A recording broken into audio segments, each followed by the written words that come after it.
जय भीम नव बुधार। तो आज का वर्ग, जैसे कि आप ओम मणि पद्मे हूँ का मंत्र सुन रहे हैं, ये बुद्ध बाबा साहब का बहुत ही प्रिय मंत्र था। और वो इस मंत्र से बुद्ध के प्रति, धम्म के प्रति बहुत श्रद्धा से अनुभव करते थे। तो हम भी अपने ध्यान की तरफ हम श्रद्धा से और बुद्ध के बताए हुए मार्ग को ध्यान से समझते हुए हम ध्यान करेंगे, क्योंकि ध्यान करना ये हमारा, ऐसा कह सकते हैं कि धर्म है ना। अगर कोई पूछता है कि बुद्ध का धर्म क्या है, तो बुद्ध का धर्म है ध्यान करना। ध्यान करने का मतलब है कुशल चित्त का विकास करना, कुशल चित्त को निर्मित करना, कुशल कर्म करना। यही बुद्ध का धर्म है, जिससे हम भी स्वयं भी सुखी होते हैं और औरों को भी हम सुखी करते हैं।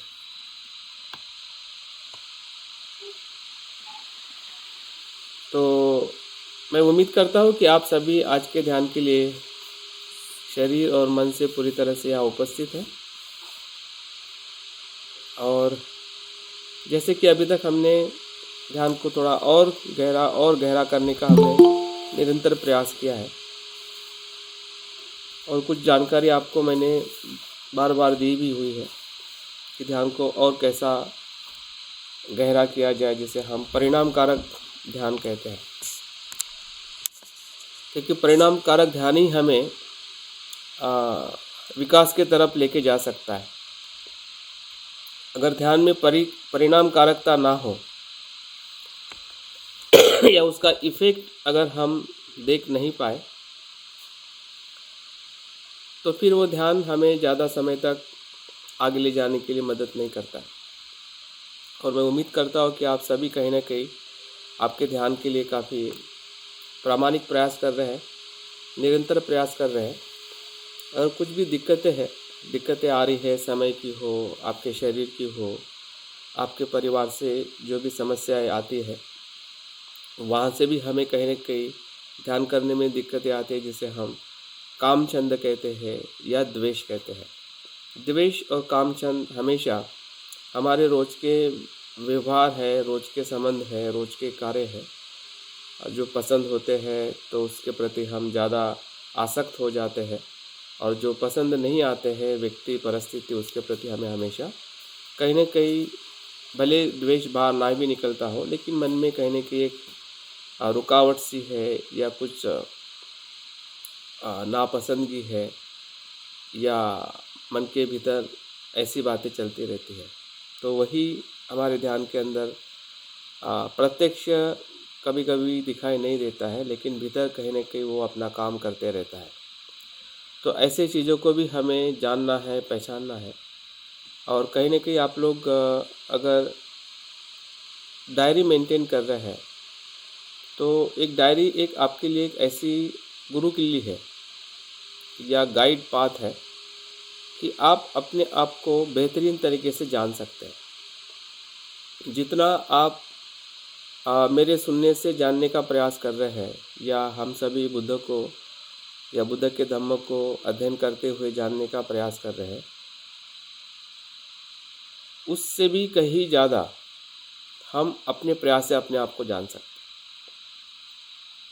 जबकि हम प्रयास कर रहे हैं, लेकिन जानने के लिए आपके पास में ऐसा कुछ साधन होना चाहिए कि जो आप आपके ध्यान के अनुभव को ध्यान करने के बाद में भी समझ सके, जान सके, और उसकी गहराई है या उसकी जो वीकनेस है या उसकी जो गहराई है, उसके प्रति आप ज़्यादा सजग हो सके। क्योंकि ध्यान का अर्थ ही है हमारे मन को मन के प्रति जागरूक करना, या एक चेतना के स्तर से दूसरे चेतना के स्तर में जाना। अगर पूर्व का हुआ हुआ हमारा अनुभव है, जैसे कि अभी तक हम 5 साल से ध्यान कर रहे हैं, एक मानिए कि वो हमारा एक अनुभव है। तो उस अनुभव को जब हम टटोलेंगे कि क्या मैं विकसित होने के प्रक्रिया में हूँ या मैं रुका हूँ, अगर उसको आप परीक्षण नहीं करोगे तो वही अनुभव हमें लगेगा कि यही बौद्ध धर्म है, जबकि वो बौद्ध धर्म नहीं है, वो बौद्ध धर्म की शुरुआत है। अगर हम प्रारंभ को ही अंत समझ जाएंगे तो अंत तक जाने की जो हमारी अनुभूति जो है वो हमेशा एक इच्छा बन के रहेगी, लेकिन अनुभव नहीं हो पाएगा, क्योंकि कहीं ना कहीं हम ऐसे साधन को हम इस्तेमाल नहीं कर रहे हैं कि जिसके वजह से हमारी जो चेतना की, मन की जो अवस्थाएं जो है, जो सूक्ष्म होती है, जो कभी कभी ही हमें समझ में आती है, दिखाई देती है, वो जगह है हमारी ध्यान साधना। और उस ध्यान साधना के प्रति हमें और ज़्यादा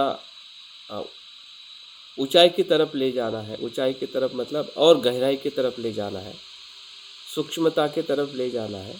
तो कहीं ना कहीं हमने उसको और सूक्ष्म देखने के लिए, समझने के लिए हमारे पास में कुछ साधन होने चाहिए कि जो आप खुद से खुद के लिए, क्योंकि ये कोई किताबी ज्ञान नहीं है। जब आप आपकी डायरी मेंटेन करते हो तो किसी के किताब का आप रेफरेंस नहीं लेते हैं कि बुद्ध ने कहा, बंते ने कहा, ऐसा रेफरेंस नहीं है।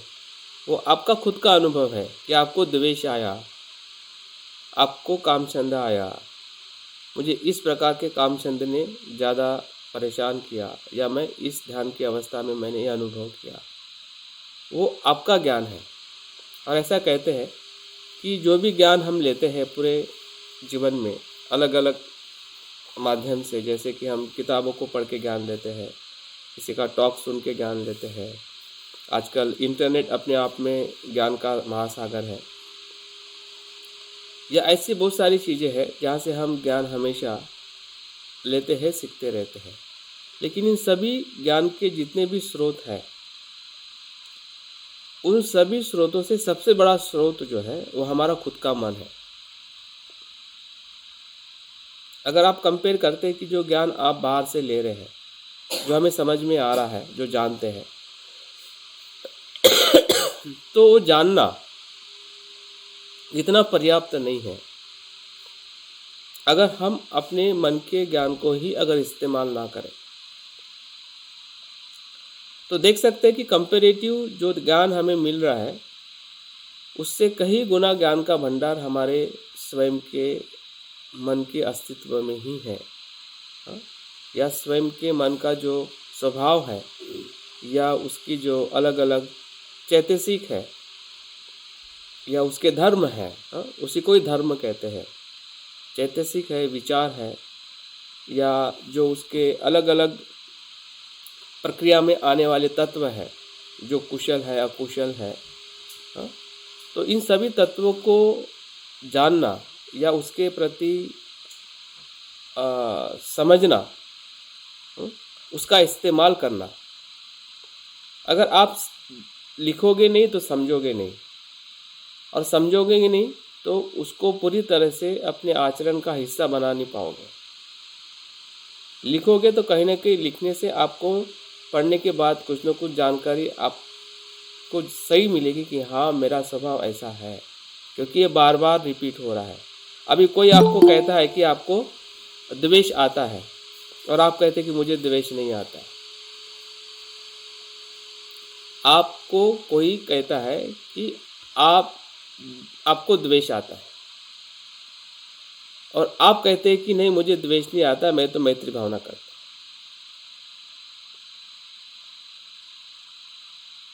तो इसको वेरीफाई कौन करेगा?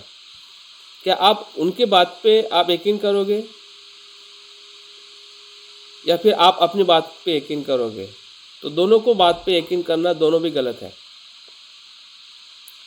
यकीन करने के पहले आप उसको वेरीफाई करो कि कहाँ से सही में मुझे द्वेष आता है या नहीं आता है। अगर आप सही में मैत्रीपूर्ण है तो आपका स्वभाव आपको दिखाई देगा कि आप सही में मैत्रीपूर्ण है, और आप फिर बाद में कॉन्फिडेंटली कह सकते कि नहीं, मुझे द्वेष नहीं आता है। तो उसकी बात वहाँ पे गलत हो सकती है, जो आपको बार बार परेशान कर रहा है या बार बार आपको कह रहा है कि आपको द्वेष आता है।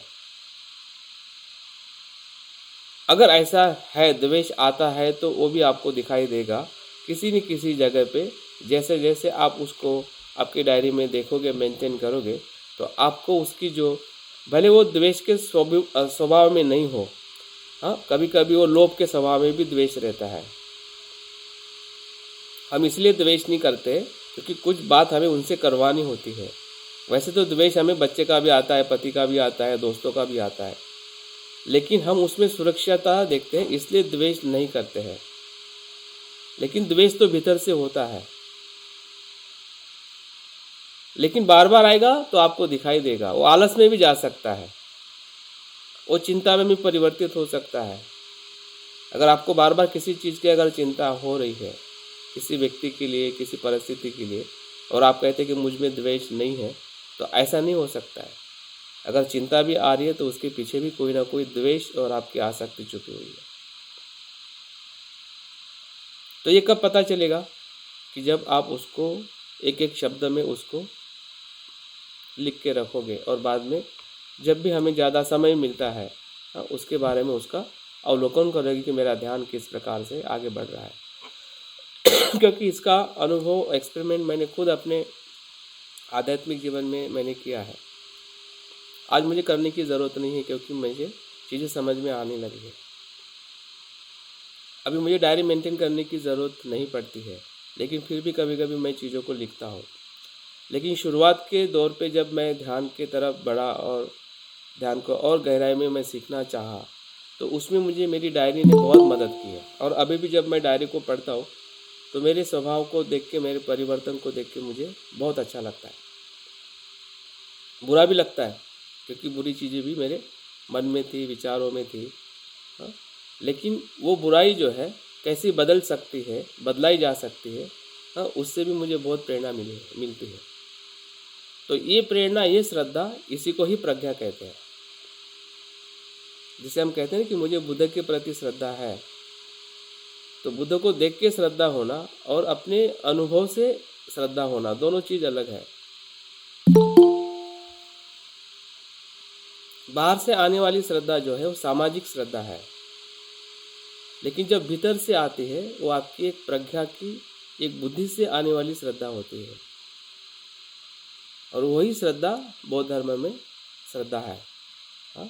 नहीं तो फिर वो कभी भी अंधश्रद्धा के स्तर में आ जाती है। भले हम अंधश्रद्धा को नहीं मानते हैं, हाँ, लेकिन वास्तविकता में हम अंधश्रद्धा में ही रहते हैं, क्योंकि अज्ञान जहाँ पे है वहाँ पे अंधश्रद्धा हमेशा बनी रहती है। भले हम ईश्वर को नहीं माने, भले हम किसी देवी देवता को नहीं माने, पूजा पाठ नहीं करें, फिर भी अंधश्रद्धा का होना मतलब ये नहीं है कि कोई यात्रा को जा रहा है, ईश्वर को मान रहा है या यज्ञ याग कर रहा है, वही अंधश्रद्धा है। हम कभी कभी उनसे कंपेयर करके अपने आप को सेव कर देते हैं कि यार मैं कहाँ अंधश्रद्धा वाला हूँ। ऐसा सेव करने से हम सेव होने वाले नहीं हैं। अगर हो जाते तो हम सुखी हो जाते हैं, क्योंकि अब अभी हम बुद्धिस्ट हैं। क्यों सुखी नहीं है? अगर हम बुद्धिस्ट है, सुखी क्यों नहीं है? सुखी इसलिए नहीं है, कहीं ना कहीं भीतर में हम अभी भी अज्ञान की वजह से हम अपने आप को अच्छी तरह से बदल नहीं पा रहे हैं, मन का हम शुद्धिकरण नहीं कर पा रहे हैं। वही हमारा दुख है।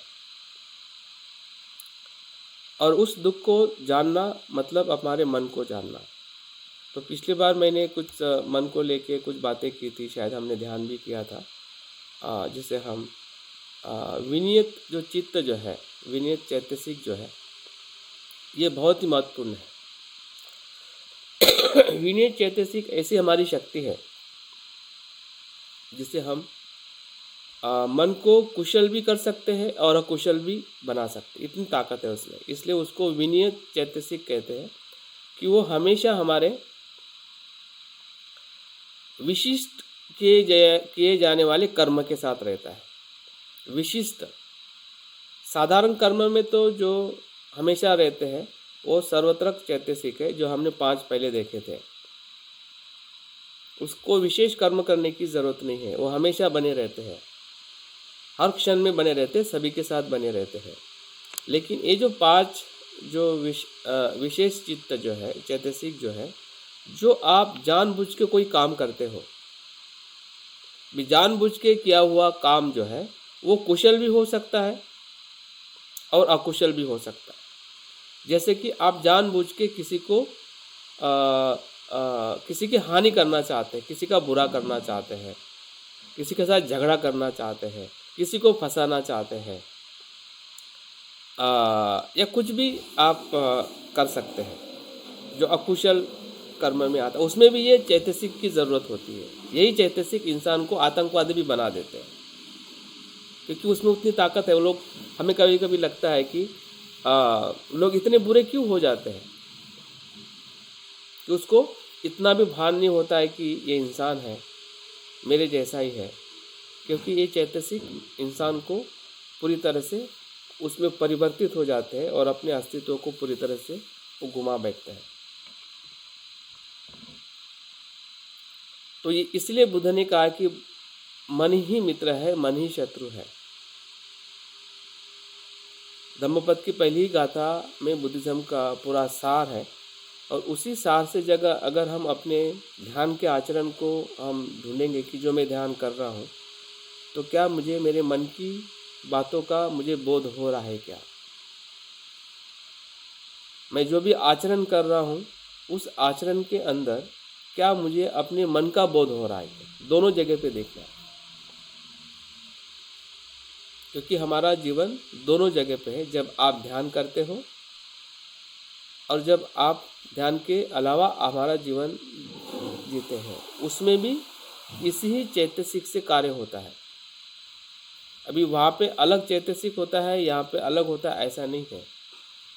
हाँ, प्रमाण में कम ज़्यादा हो सकता है कि हम ध्यान में ज़्यादा जागरूक रह के हम कुछ चीज़ें समझते हैं। हाँ, कुछ काम करने में हमारी जागरूकता कम होती है, और इसलिए जो अकुशल जो उसका स्वभाव है वो ज़्यादा बाहर आ जाता है। तो इस 5 चैतसिक को जानते हुए अगर हम अपने ध्यान के आचरण को या ध्यान को बेहतरीन करना चाहते हैं, तो ये ध्यान हमारा बहुत ही अच्छा हो सकता है। ध्यान में हम काफ़ी अच्छे आगे विकसित हो सकते हैं, क्योंकि विकसित होना ही ध्यान का सही लाभ है। अगर हम विकसित नहीं हो रहे हैं और विकसित होने की हम सिर्फ इच्छा रख रहे हैं, दोनों चीज़ अलग अलग है। इच्छा रखना और इच्छा होने के साथ में वैसा होते जाना, वो दोनों का भी बैलेंस हमें ढूंढना पड़ेगा।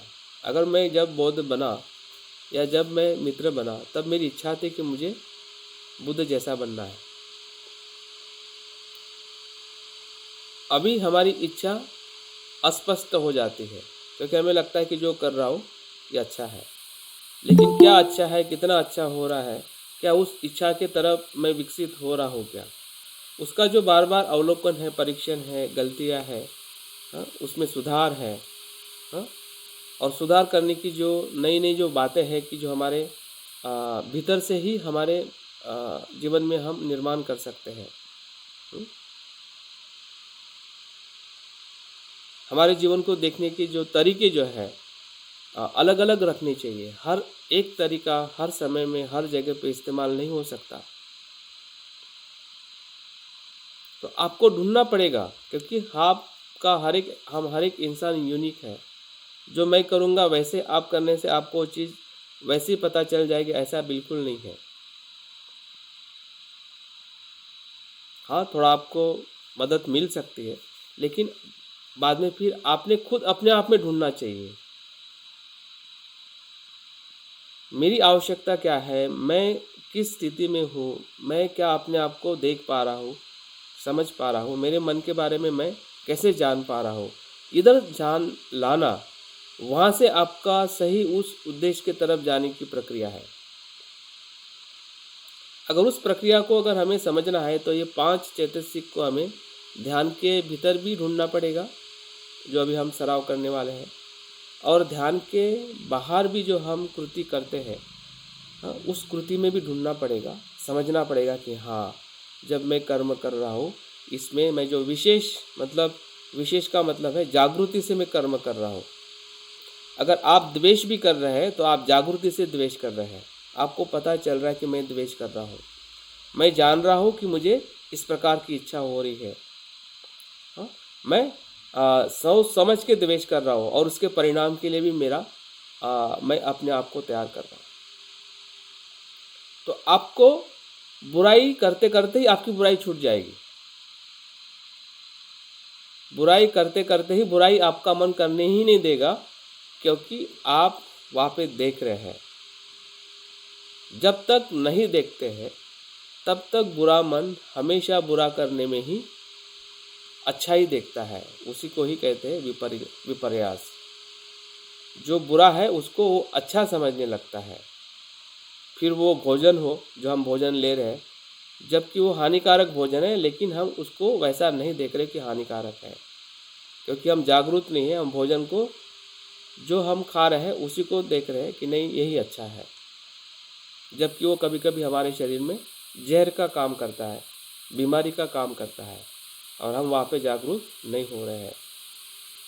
और हमें लगता है कि मैं तो शाकाहारी भोजन कर रहा हूँ, मैं बीमार क्यों पड़ रहा हूँ, हाँ? मेरा स्वास्थ्य क्यों ऐसा हो रहा है, मुझे ध्यान में आलस क्यों आता है, हाँ?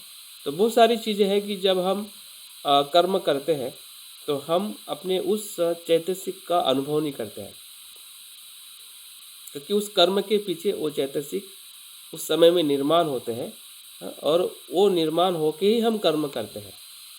अगर ऐसा नहीं होता तो बुद्ध का ये कहना भी गलत है कि फिर हर कर्म मन से निर्माण होता है, मनोमय होता है। मनोमय भी होता है, निर्माण तो होता है, लेकिन वो मन के साथ में ही हमेशा होते रहता है। पहली अवस्था में भी मन होता है, दूसरी अवस्था में भी मन होता है, तीसरी अवस्था में भी मन होता है। तो मनोमय है, कर्म हमारा मनोमय है। अगर कुशल हो रहा है तब भी वो मनोमय है, अगर अकुशल हो रहा है तब भी वो मनोमय है, और उसका परिणाम एक का दुख है, एक का सुख है। तो कर्म हमारा ध्यान के भीतर भी हो सकता है, जो हम किसी विषय को लेके हम ध्यान करते हैं, और वो ध्यान के अलावा भी हो सकता है, हाँ?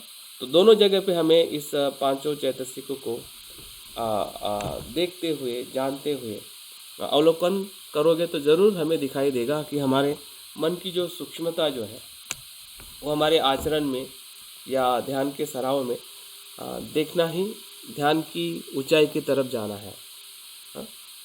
आखिरी हमारा जो उद्देश्य जो है वो यही से प्रारंभ होता है कि मन की अवस्थाओं को समझना, अवलोकन करना, और उसी अवस्था की या उसकी जो ताकत है, मन की ताकत है, बुद्ध होने की ताकत है।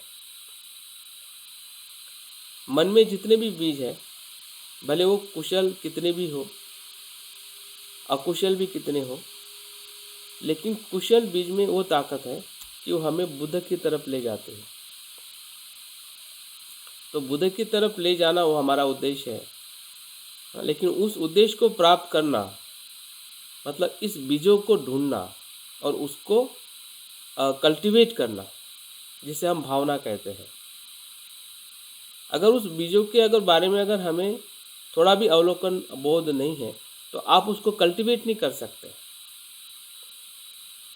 उसको रूपांतरित नहीं कर सकते। सिर्फ ऊपर से वो पानी देना रहेगा, उसको जानते हुए उसमें से स्प्राउट बने, उसका एक प्लांट बने, वो उसका अनुभव हमें नहीं हो पाएगा। जिसे 3 बंधन में यांत्रिकीकरण कहते हैं या शीलवर्त परामर्श कहते हैं। हमारे सभी कुशल आचरण शीलवर्त परामर्श हो जाते हैं और वो बंधन बताया गया है। भले आप दान दे रहे हैं, ध्यान कर रहे हैं, शील का पालन कर रहे हैं, हम अच्छे हैं, कुशल हैं, सुखी हैं, आनंदित हैं, वो लेकिन सभी कर्म जो है हम एक रूटीन लाइफ में या एक यंत्र की तरह, हाँ, यांत्रिक तौर पे हम शीलों का आचरण कर रहे हैं। तो वो आचरण हमें बंधन बनता है, बंधन मुक्ति के लिए आधार नहीं होता है। लेकिन हमें लगता है कि मैं शील का पालन कर रहा हूँ तो मैं बंधन से मुक्त हो जाऊँगा, उम्मीद रखते हैं। हाँ, उम्मीद रखते हैं कि मेरा ध्यान भी अच्छा हो जाएगा। लेकिन जब अच्छा नहीं होता है तब हम ढूंढते नहीं है कि मेरा शिलाचरण मैं कैसा देख पा रहा हूँ। क्या मन को जान के मैं शिलाचरण कर रहा हूँ, या बस शिलाचरण करने का मुझे हुक्म मिला है, आदेश मिला है कि पंचशील का पालन करो। हाँ, तुम बौद्ध हो, पंचशील का पालन करो, और पंचशील के पालन की तरफ हम ऐसे देख रहे हैं।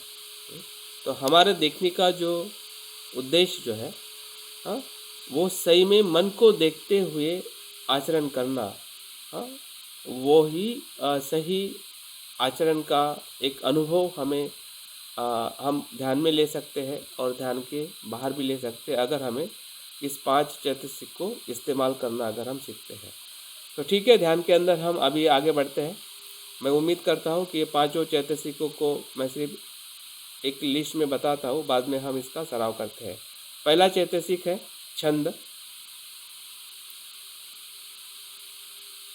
दूसरा चैतसिक है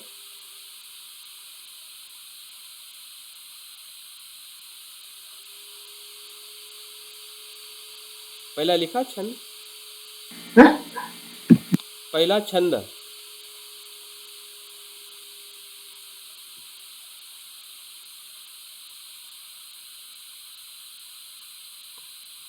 दूसरा चैतसिक है अधिष्ठान, संकल्प कह सकते हैं। तीसरा चैतसिक है स्मृति, चौथा है समाधि, और पांचवा है प्रज्ञा। तो ये 5 चैतसिक कैसे उत्पन्न होते हैं? जब हम विशिष्ट प्रकार के कुशल या अकुशल कार्य को हम हमेशा करते रहते हैं।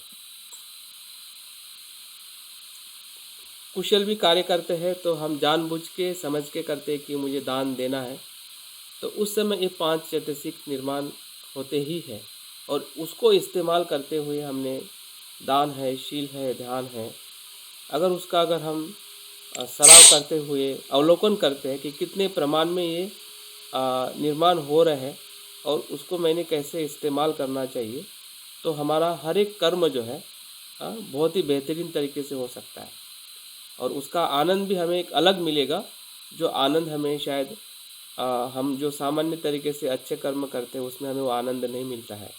कहीं ना कहीं हमें एक अफसोस होता है, निराशा होती है, कभी कभी हम बाहर से और भीतर से अलग हमारा अनुभव होता है। लेकिन अगर हम इसको इस 5 चैतसिक को अगर हम अवलोकन करते हुए करेंगे, क्या वो कुशल की तरफ जा रहा है या अकुशल की तरफ? अगर कुशल की तरफ जा रहा है तो निश्चित ही है कि आप उसको समझ रहे हैं, और अकुशल की तरफ जा रहा है तब भी आप समझ रहे हैं कि नहीं, मैं कुशल कर्म कर रहा हूँ लेकिन चैतसिक उस प्रकार से कार्य नहीं कर रहा है। दिखने में मैं कुशल कर रहा हूँ लेकिन भीतर में कुछ मेरा इंटेंशन अलग है, मेरा छंद अलग है। हाँ, धम्म छंद नहीं है, वो काम छंद है। आप दान देने के लिए आप काम छंद से भी दान दे सकते हैं या शील का पालन कर सकते हैं, और वही शील का पालन हम धम्म छंद से भी कर सकते हैं। तो धम्म छंद होगा तो वो कुशल होगा, अगर काम छंद होगा तो अकुशल होगा। भले आप अच्छा होने के लिए भी कुछ काम कर रहे हैं, फिर भी वो अकुशल ही होगा, क्योंकि उसके पीछे धम्म छंद नहीं है। तो इस प्रकार से ये 5 चैतसिक है हमारे, हर एक कुशल और अकुशल में हम उसको देख सकते हैं, और दोनों कार्य को हम बदल सकते हैं।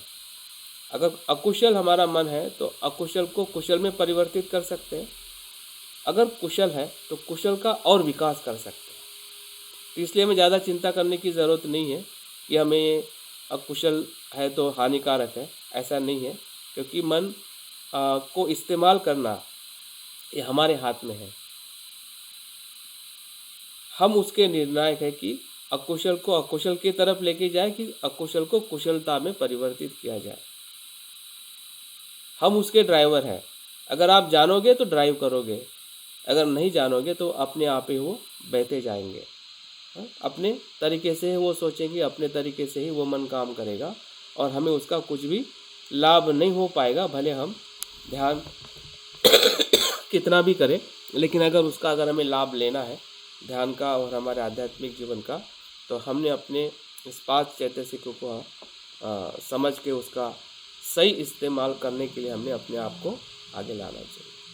तो ध्यान के लिए अभी हम इसका इस्तेमाल करते हैं। अब पहले 2 छंद कौन सा बताया सर? कौन सा? पहला 2 छंद कौन सा बताया? हाँ, काम छंद और धम्म छंद। Okay, thank you.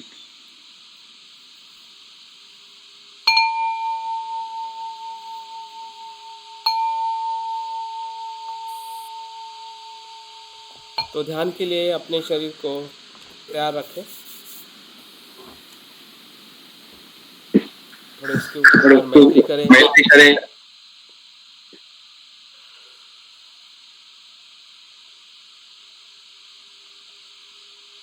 आपका शरीर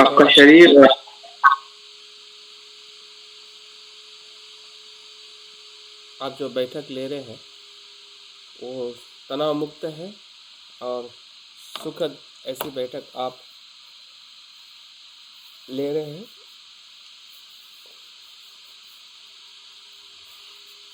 आपके चेहरे पे, आपके हाथों पे, पैरों पे जो तनाव है, उस सभी तनाव को रिलीज कर दें।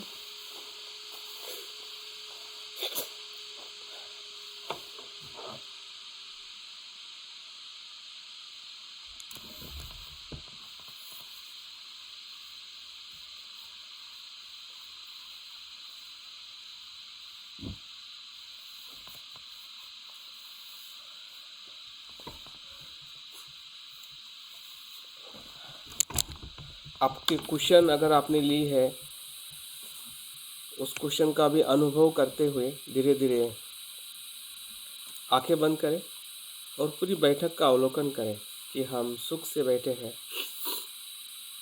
सुख से बैठने का अर्थ है कि किसी भी शरीर के हिस्सों में तनाव नहीं है, दर्द नहीं है। पैर से लेके आपके दोनों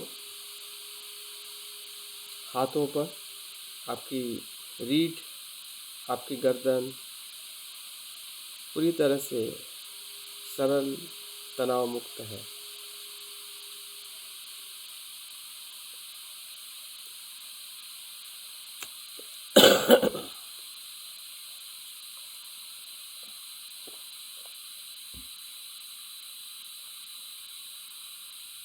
देख पा रहे हैं कि आपका शरीर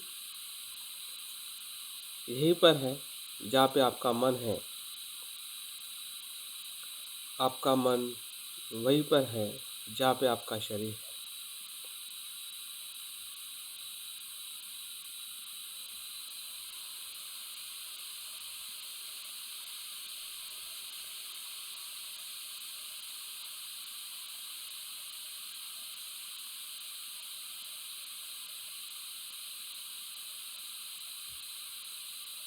गहरी सांसें लेकर अपने शरीर और मन का भी तनाव भीतर से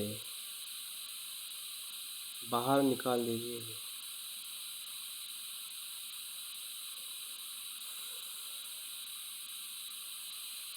धीरे धीरे मन के भीतर देखें, जो विचार आ रहे हैं उसे आने दीजिए। सिर्फ जानिए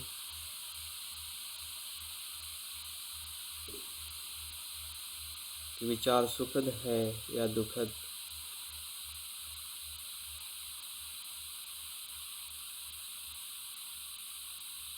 जैसे भी हो, मन की अवस्थाओं को सिर्फ पहचानिए।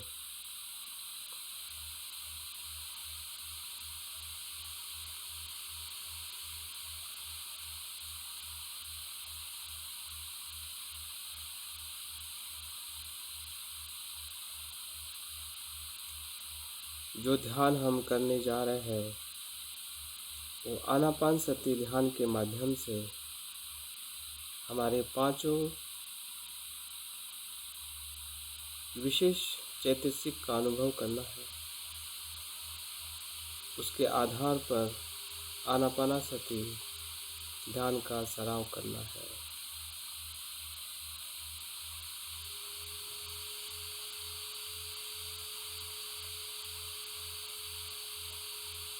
मन को जानना है, सजग करना है। इस उद्देश्य को धारण करें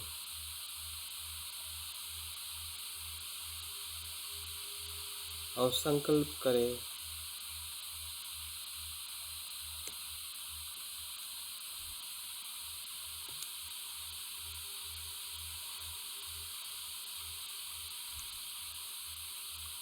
कि ये समय मेरे लिए सिर्फ ध्यान के लिए है। मन भले विचलित हो, शरीर में थोड़ा दर्द हो, फिर भी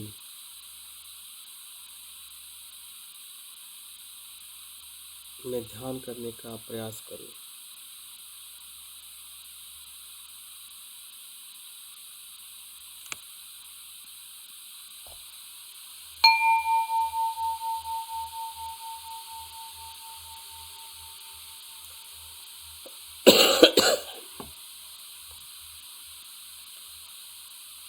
ध्यान के पहले चरण में सांस को अवलोकन करना है, सजग होना है। सांस के भीतर जाते हुए और बाहर आते हुए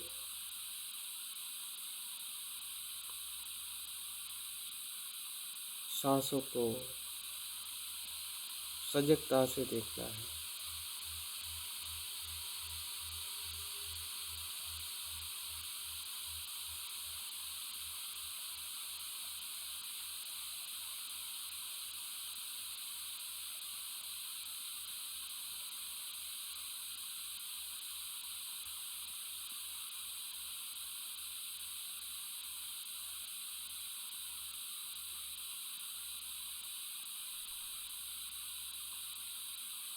देखने की प्रक्रिया बहुत ही सरल है, नैसर्गिक है, प्राकृतिक है। किसी भी प्रकार का दबाव, तनाव नहीं है। सहजता से हम सांस को देख रहे हैं और आनंदित हो रहे हैं। सांस की तरफ देखने में आनंद लेना ही छंद है, जिसे हम धम्म छंद कहते हैं, क्योंकि हम एक विशेष प्रकार का कर्म कर रहे हैं, जिस कर्म में हमारे मन में छंद निर्माण होता है,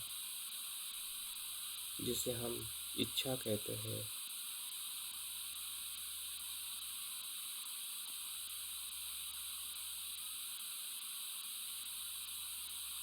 जो काम छंद होता है वो संसार के बाह्य विषयों पे बह जाना या उसमें आनंद लेना, वो काम छंद है। अभी हम धम्म छंद का अनुभव ले रहे हैं, क्योंकि सांस को देखने में हमें आनंद अनुभव हो रहा है।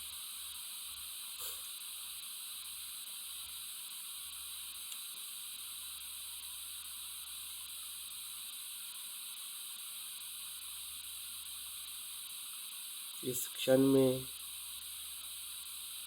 हमारे चित्त में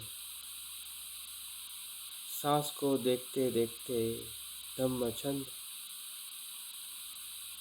उत्पन्न हो रहा है। वो मन का धर्म है, मन का स्वभाव है, जिसको हम जान रहे हैं, अवलोकन कर रहे हैं कि यही मेरा धम्म छंद है। क्योंकि सांस को देखने में मुझे रुचि निर्माण हो रही है। उसी क्षण में काम छंद भी आता है, जो भूतकाल में किए हुए कर्म या भविष्य में करने वाले कर्म के प्रति हमारे सांस से वो भटका ले जाता है। हम भटक जाते हैं, सांस को देखना भूल जाते हैं।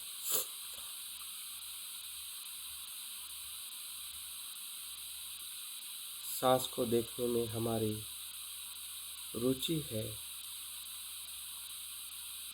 इच्छा है, कम हो जाती, तो वो काम छंद है।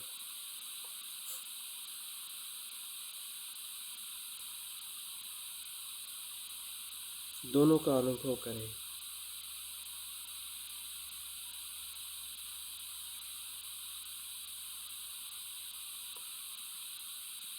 सांस हमें मदद कर रहा है,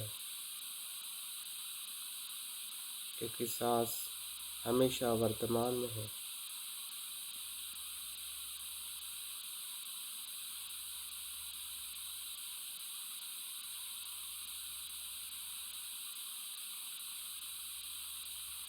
अपने आप का अवलोकन करें कि क्षण में मैं सांस को देखने में मेरी रुचि बढ़ रही है क्या।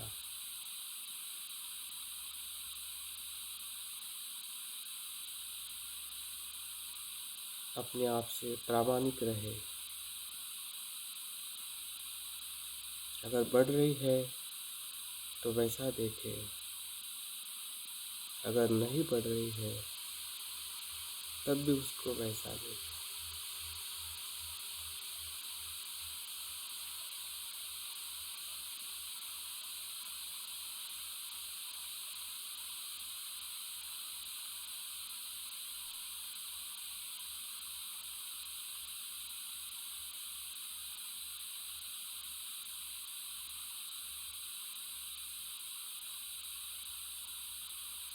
सांस को और दूसरे पहलू से देखें कि वो भीतर जाने वाला श्वास गर्माहट महसूस करता है, भीतर जाने वाला सांस ठंडक महसूस करता है, बाहर आने वाला श्वास गर्माहट महसूस करता है।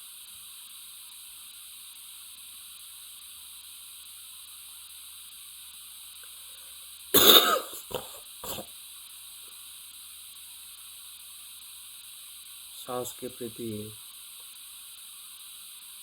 और रुचि निर्माण करें कि ये मेरा जीवन है, मेरा शरीर, मेरा जीवन इसी सांस से चल रहा है। इसलिए उसको देखना, जानना, ये मेरे मन की इच्छा है। उसको मैं जानूं, समझूं, देखूं।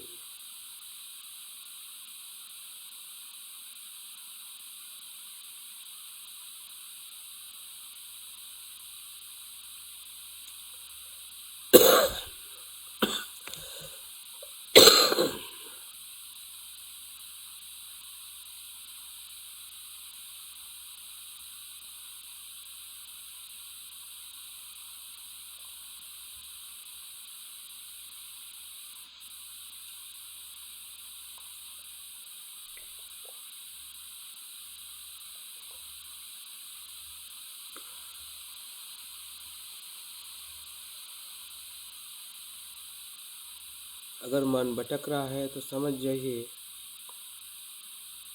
कि वो कामचंद है।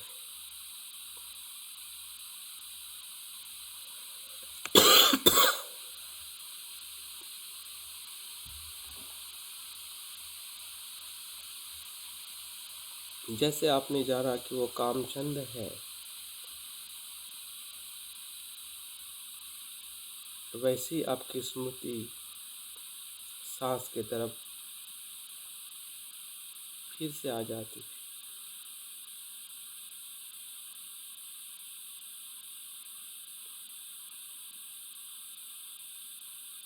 तभी तो मैं ध्यान का कर्म कर रहा हूँ, सांस को सजगता से देखकर।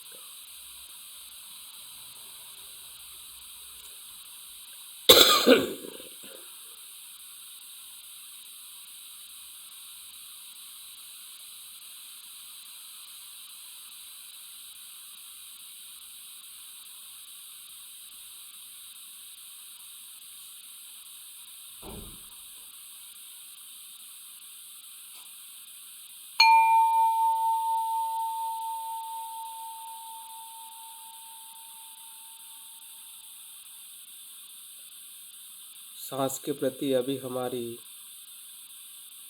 रुचि बढ़ती जा रही है।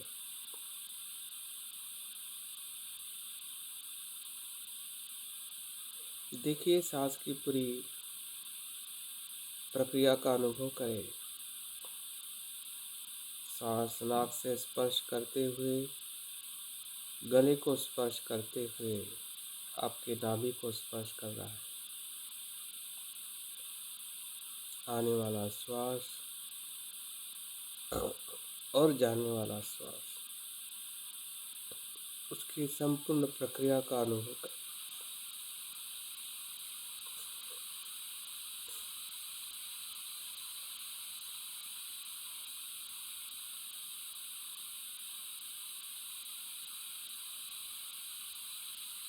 क्योंकि आपका छंद के साथ आपका अधिष्ठान भी बढ़ते जा रहा है। आपका धम्म छंद ही आपके श्वास को देखने के लिए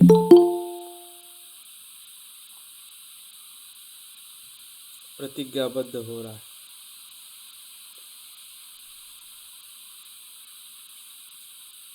देखिए, ये हमारे मन में जो श्वास को देखने का भाव निर्माण हो रहा है कि हम वचनबद्ध हो रहे हैं। भले मन में कुछ भी अन्य विचार आते हो, जिसे हम न्यूरन कहते हैं,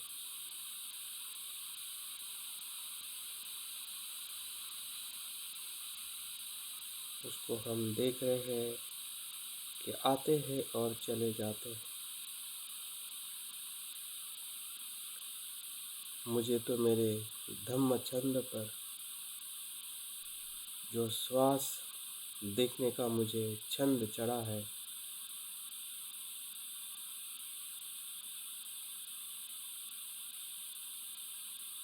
उस छंद को मैं प्रतिज्ञाबद्ध हो रहा हूँ, क्योंकि ये मेरे मन का धर्म है, मेरे चित्त का एक विशेष धर्म है।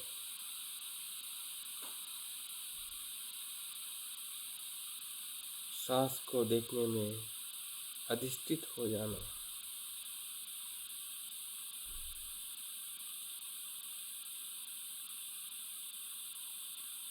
पूरी गहराई से हम सांस को देख रहे हैं, आते हुए जाते हैं।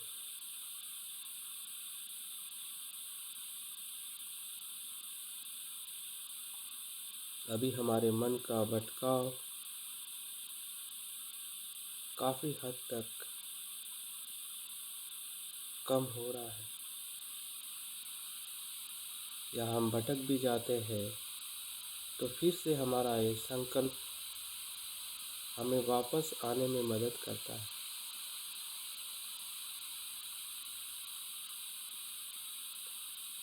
इसलिए हमें ज़्यादा चिंता करने की ज़रूरत नहीं, ना ही डरने की ज़रूरत है। अगर हमारे मन में कुछ भी आ रहा है जो अकुशल है,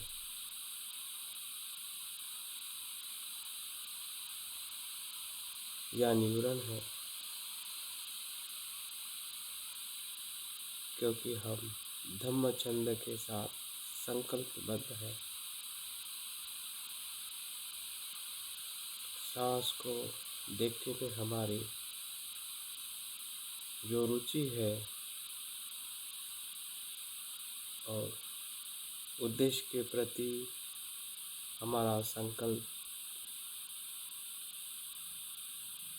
हमें मदद कर रहा है।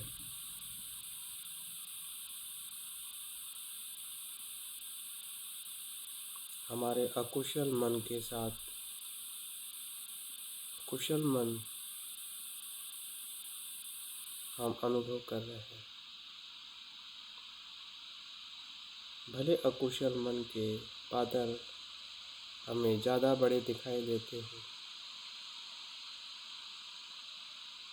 फिर भी कुशल मन की शक्ति उससे कहीं गुना ज़्यादा है।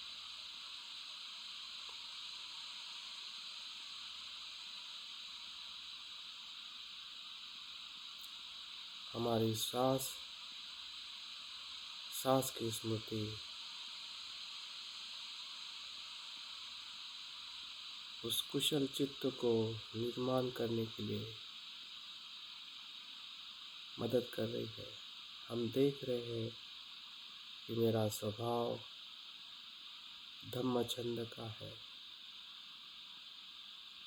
मेरे मन में उसी का अधिष्ठान है।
ध्यान के तीसरे चरण में इसी सांस के स्मृति को पूरे शरीर में अवलोकन करें।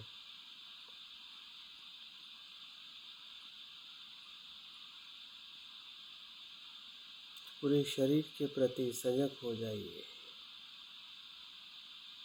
क्योंकि ये तीसरा विशेष धर्म है जो निर्माण हो रहा है। हमारे स्मृति का तेज प्रकाश पूरे शरीर में फैल रहा है, विस्तारित हो रहा है और हमारी स्मृति का अंग जो हमारे मन का चैतसिक है, उसका हमें अनुभव हो रहा है। क्योंकि सांस के होने का एहसास पूरे शरीर में हमें हो रहा है। हमारे आँखों से लेकर मस्तिष्क तक,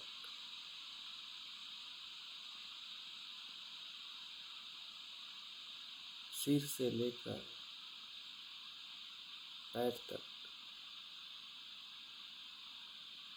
पैर से लेकर सिर तक,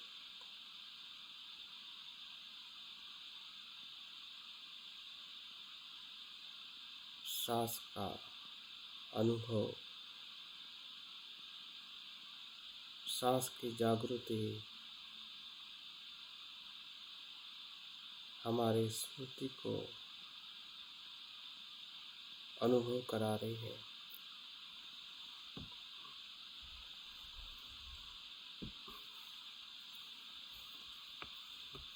क्योंकि हमें सांस को देखने में रुचि निर्माण हो चुकी है, बढ़ते जा रही है। हमारा अधिष्ठान भी बढ़ते जा रहा है।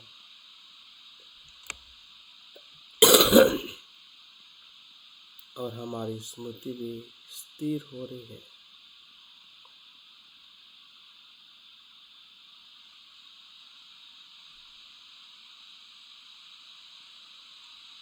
स्मृति की प्रकाश में जो सांस परिवर्तित हो रहा है वो भी प्रकाशित हो रहा है।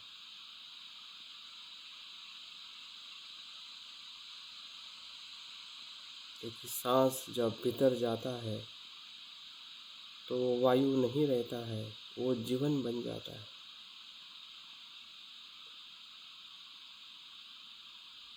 हर एक पेशियों का वो जीवन बनता है। उसी प्रकार से जब हम सांस को देख रहे हैं तो स्मृति के प्रकाश में परिवर्तित हो जाता है।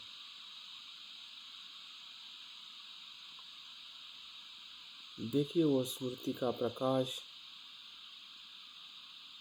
सर के ऊपरी हिस्सों में उसका हम अनुभव कर रहे हैं।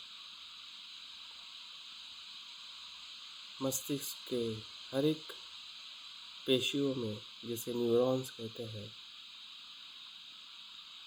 जहाँ से प्रकाश का, ज्ञान का आना जाना होता है, पूरे शरीर का नियंत्रण होता है।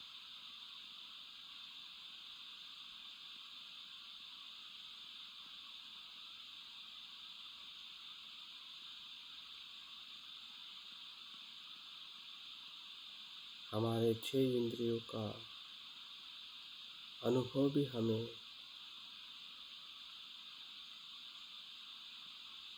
मस्तिष्क की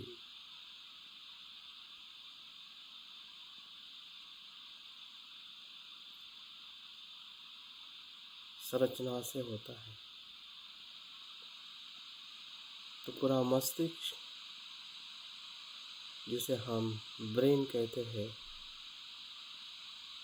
उस स्मृति की प्रकाश में उसे हम देख रहे हैं, सजग हो रहे हैं।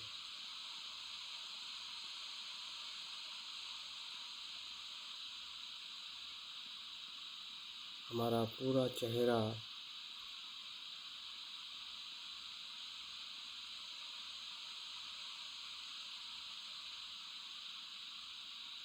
स्मृतिमान होकर हम देख रहे हैं।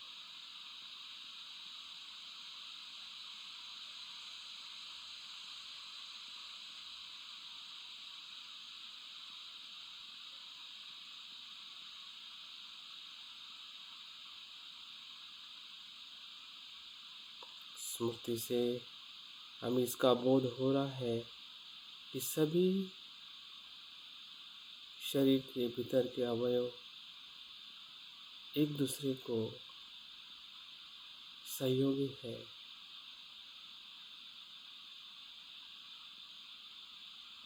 एक दूसरे के आधारित है।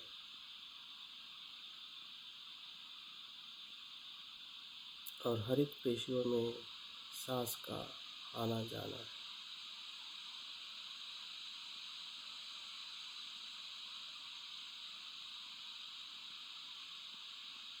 शरीर के मध्य भाग का अवलोकन करें, उसे भी स्मृति से जानिए, देखिए। सांस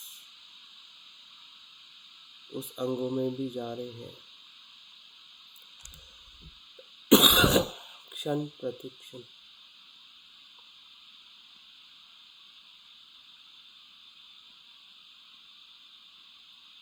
अभी हमारे चित्त में काम छंद का अनुभव बहुत कम है। क्योंकि हम धम्म छंद में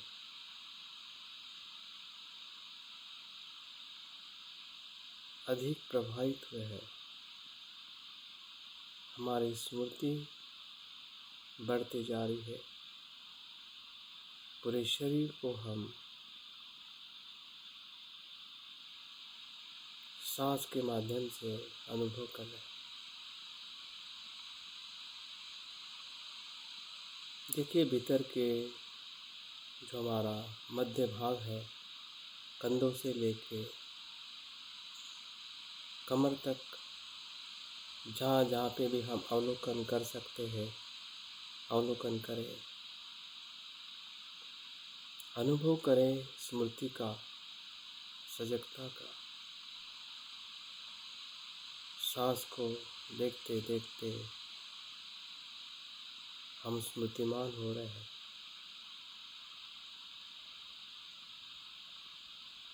स्मृति का चैतसिक विकसित हो रहा है।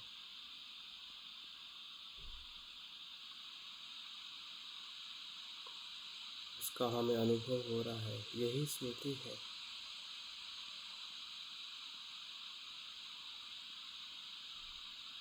वर्तमान में रहना, वर्तमान में देखना, वर्तमान में जानना।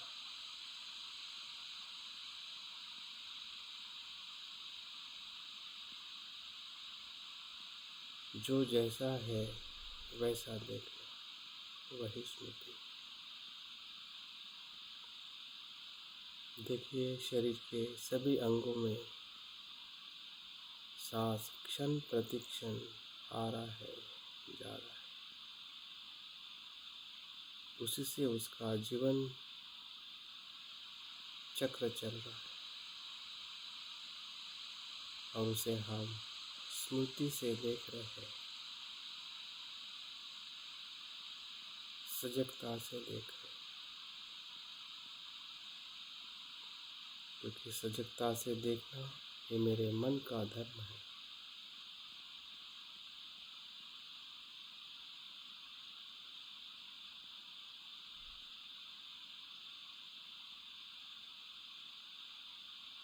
मैं मेरे धर्म का अनुभव कर रहा हूँ।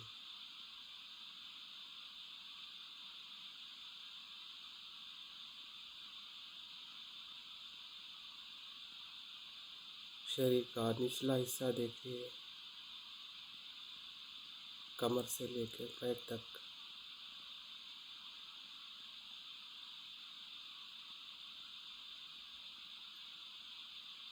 वो भी सांस के क्षण प्रतिक्षण से अनुभव हो रहा है।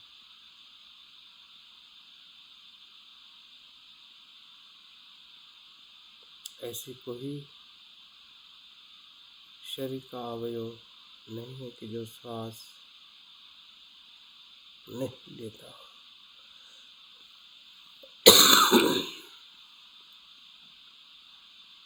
शरीर के हर एक अंगों में, पेशियों में सांस जा रही है, आ रही है।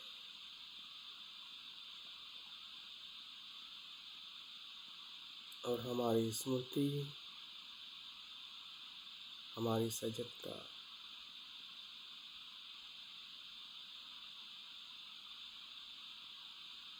उसको जैसा है वैसा देख रही है।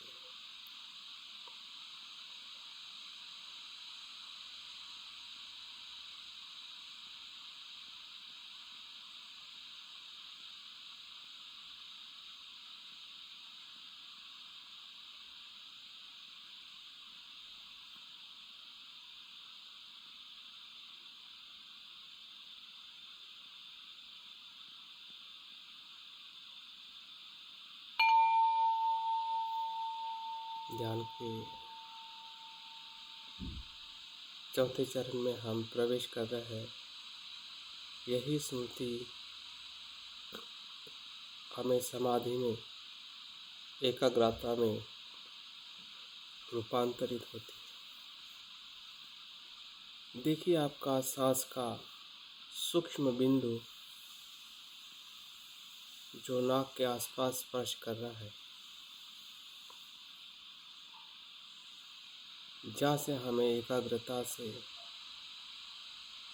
उसे हम देख रहे हैं।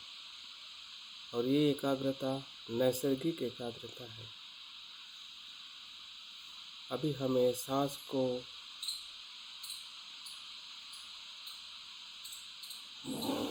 सहजता से देख रहे हैं।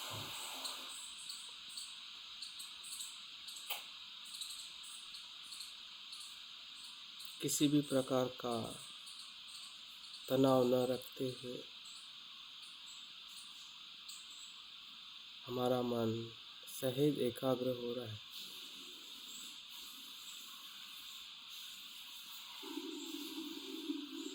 क्योंकि इस क्षण में हमारे मन में धम्मछंद है, अधिष्ठान है और स्मृति है। ये तीनों बलों की वजह से हमारी समाधि, जिसे हम एकाग्रता कहते हैं, ये बहुत ही सहज हो रही है।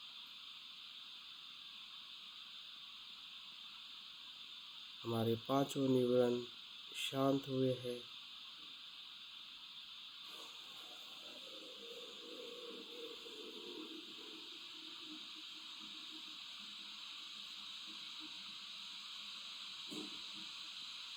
और हम एकाग्र हो रहे हैं।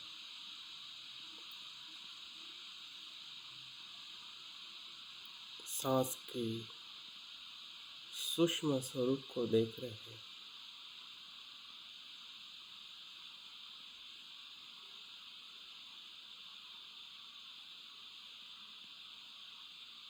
यहाँ पे जो प्रकाश है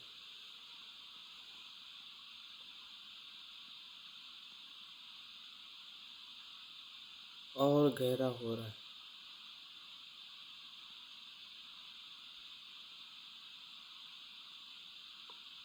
स्मृति के तेज में हम सांस को देख रहे हैं।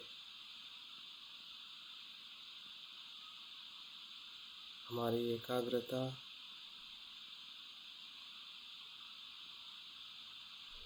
हमें अनुभव हो रही है,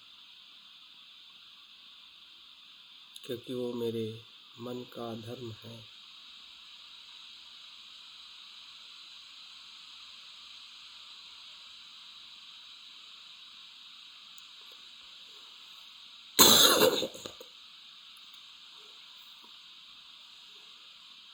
जिसमें शुद्धता है,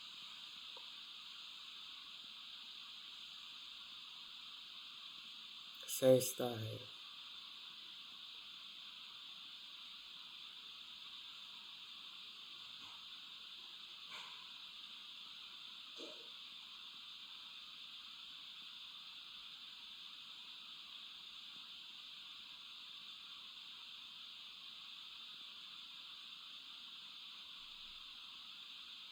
ये वही समाधि है जिसे हम अर्पणा समाधि कहते हैं।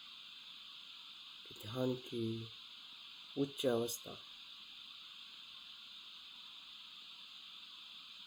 जिसमें प्रति सुख, एकाग्रता सभी कुछ विद्यमान है।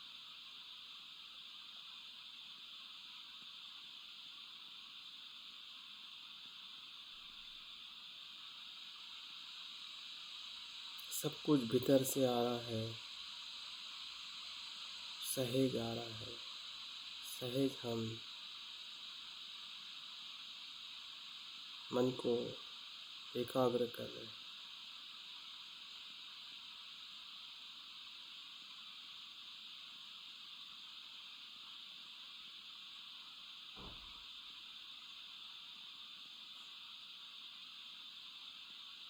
सांस के सूक्ष्म स्वरूप को हम देख रहे हैं, जो स्पर्श कर रहा है। स्पर्श का अनुभव कर रहे हैं।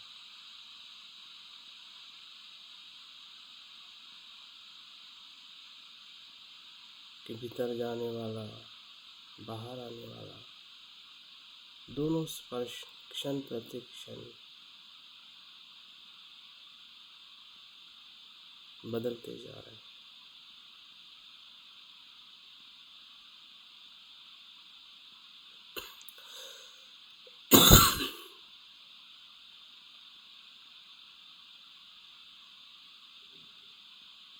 पूरी तरह से हमारा मन वर्तमान में है।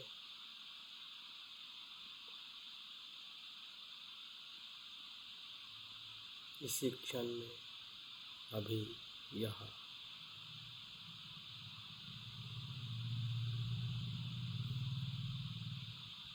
सांस और हमारा मन एक रूप हो गया है।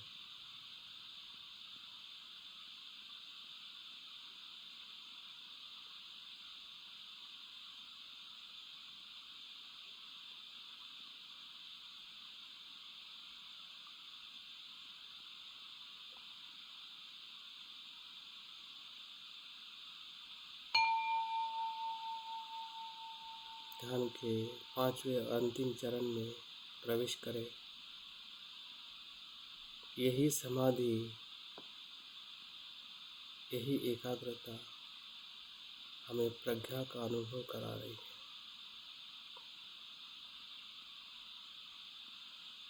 जैसे जैसे सांस को हम देख रहे हैं, उस सांस का स्वभाव भी हमें दिखाई दे रहा है। हम जान रहे हैं कि उत्पन्न हो रहा है, लय हो रहा है, उत्पन्न हो रहा है, लय, क्षण प्रति क्षण प्रवाही अनित्य।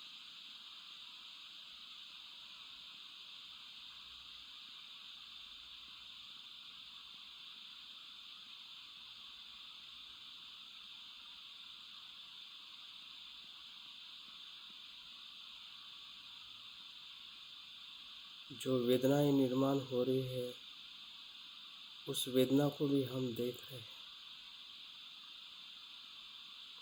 फिर वो शरीर में भी निर्माण होने वाली हो या मन में,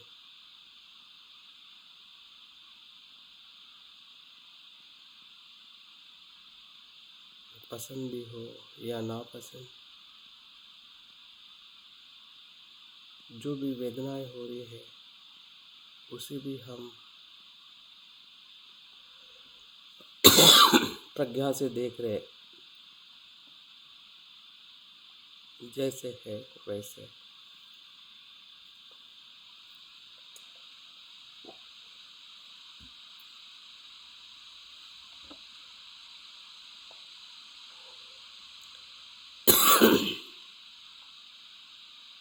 जैसा सांस है, वैसा ही स्पर्श है। जैसा स्पर्श का अनुभव है, वैसे ही वेदनाओं का अनुभव है।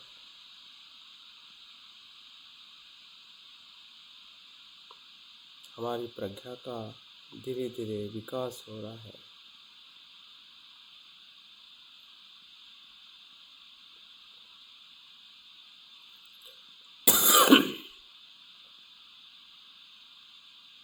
शरीर में और मन में जो कुछ भी धर्म निर्माण हो रहा है,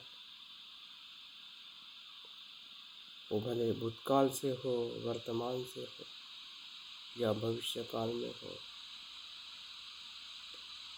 सभी धर्म इसी स्वभाव के हैं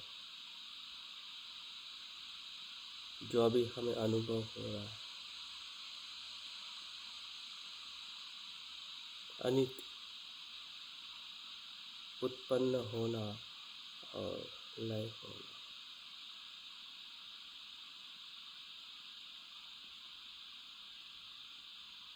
जो स्वयं निर्मित नहीं है, किसी कारण से निर्माण होना, परिस्थिति से निर्माण होना।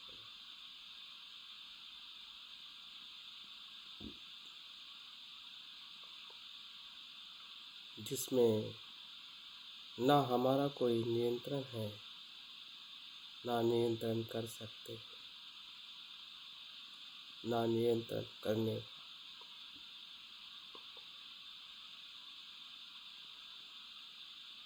क्योंकि वह अनात्मा है। उसका भी हमें अनुभव हो रहा है।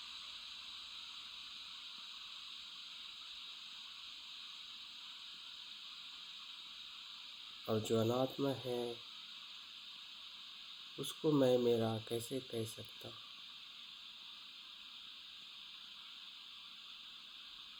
भले वो शरीर का धर्म हो या मन का।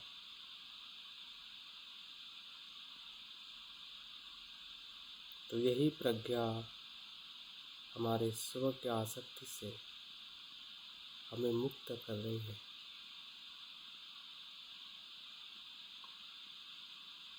जहाँ प्रज्ञा का अनुभव हो रहा है वहाँ पे हमें स्व टूटने का भी अनुभव हो रहा है। हम जान रहे हैं कि मेरे शरीर और मन में जो कुछ भी निर्माण हो रहा है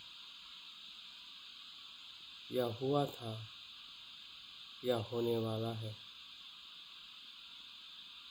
वो सभी अनित्य धर्मी है, जिसे ना मैं पकड़ सकता हूँ ना वो मुझे पकड़ सकता है।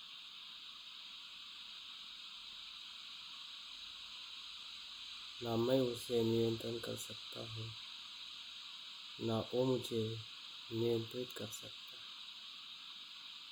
सभी अनित्य अनात्म है।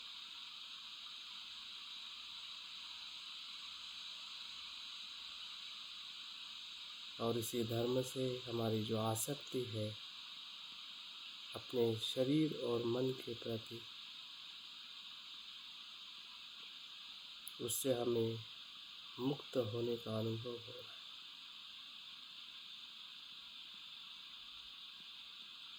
क्योंकि हम जैसा है वैसा देख पा रहे हैं।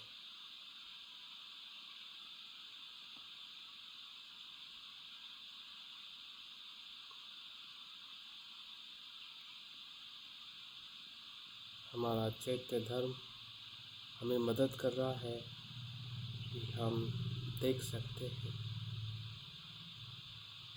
जिसे प्रज्ञा कहते हैं।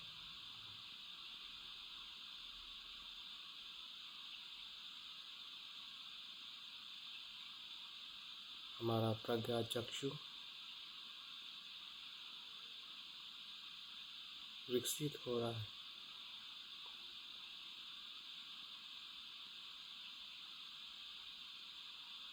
भले कुछ क्षण के लिए क्यों ना हो,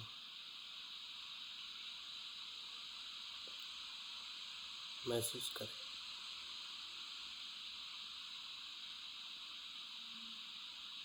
अफसोस ना करें कि हमारा ध्यान और किसी विचारों में चला गया हो, लेकिन पूरे ध्यान में हमें जो कुछ भी समझ में आ रहा है वो सभी प्रज्ञा से देखें कि वो अनित्य है, अनात्म है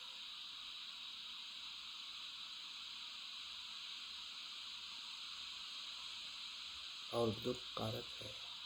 जो दुख कारक है उसे मैं कैसे पकड़ सकता हूँ।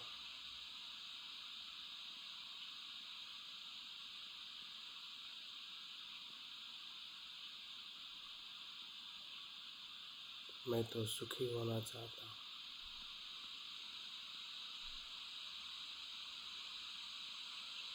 सुख आसक्ति के परित्याग में है, अज्ञान के परित्याग में वही सुख है।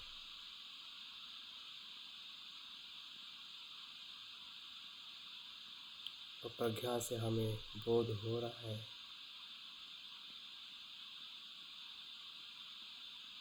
कि संसार जो मेरे शरीर और मन में है उसे मैं देख रहा हूँ कि वह अनित्य है, अनात्म है, असमाधान कारक है।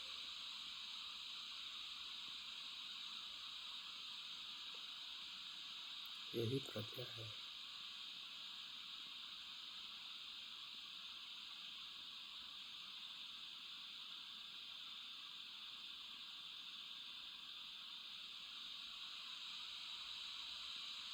ये पांचों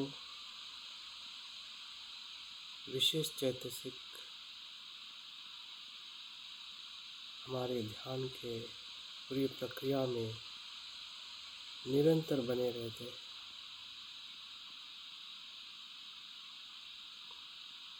और इसी को समझना, जानना और इसके साथ ध्यान करना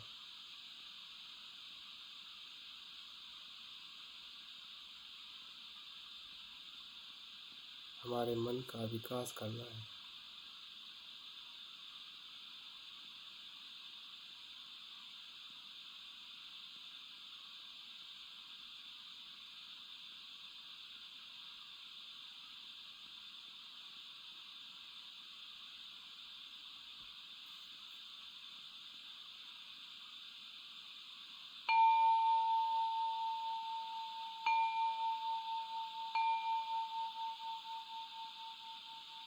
धीरे धीरे ध्यान को समापन की तरफ ले चले। जल्दबाजी ना करें। आपका जो भी अनुभव हो रहा है उसे होने दीजिए।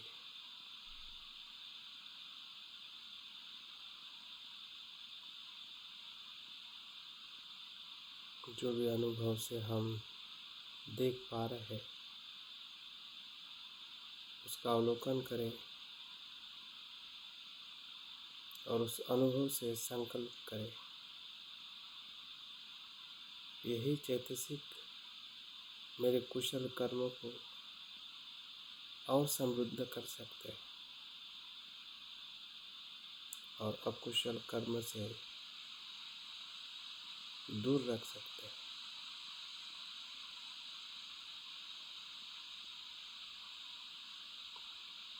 धीरे धीरे आंखें खोलते हुए ध्यान को समापन करें।